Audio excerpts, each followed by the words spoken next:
Now to presidential politics and the buzz from this weekend's big events, an old-fashioned campaign barnstorm through three early primary states, Iowa, South Carolina, and New Hampshire, by one of this nation's biggest celebrities. Now comes the question, will Oprah Winfrey's ability to draw a crowd, we're talking 60,000 people turning out in all, translate into votes for Barack Obama? Our report from NBC's Lee Cowan. He gave political theater a whole new meaning. Call it what you want, Oprah-Obama, the Double O, Oprah-Palooza. The queen of daytime talk seemed to have found a new royal calling. I'm beginning to like this. I'm beginning to like this. And so was Barack Obama. You know you've got a good program when I'm the third best speaker. And that, in some ways, was the point. Most admit they didn't come to listen to his politics. They came for Oprah's passion. There's been lots of pundits, lots of talk on the TV about what me being here means and everything. I have no cars, no refrigerators. Her gravitational pull is pretty hard to ignore. Here in New Hampshire, she brought in the largest pre-primary crowd any candidate has ever had. And that, at least, is a picture of momentum that no campaign could ever buy. Oh, I think the game's been changed. The goalposts are moved. The playoffs are just starting. And there's two people in the playoffs on the Democratic side.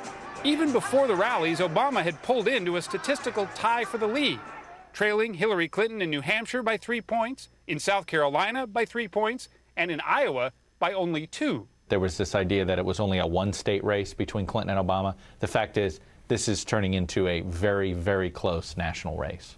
Oprah has for years been a marketing force with a great sense of timing. For Barack Obama, it's hard to imagine her timing could have been any better. Lee Cowan, NBC News, Manchester, New Hampshire. And with us tonight for a look at this and the Republican race as well, our Washington Bureau Chief Moderator of Meet the Press, Tim Russert. Tim, we just saw those interesting numbers. Lee Cowan talked about timing. Let's talk about that because Oprah joins the Obama race just as he was on the rise. Absolutely, Brian. Look at those races. There's no longer a front runner. This is a jump ball. This race is too close to call. It's volatile on the Democratic side. And, Brian, here's the key. 24 days until the Iowa caucuses. There's only 10 days to Christmas Eve.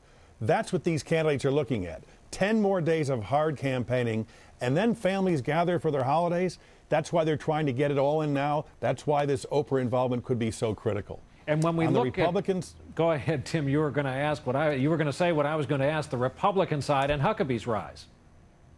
Absolutely. Look at these numbers, Brian. In Iowa, Huckabee is now ahead by 12 points over Mitt Romney. Look at New Hampshire. Romney is, but the gap is narrowing.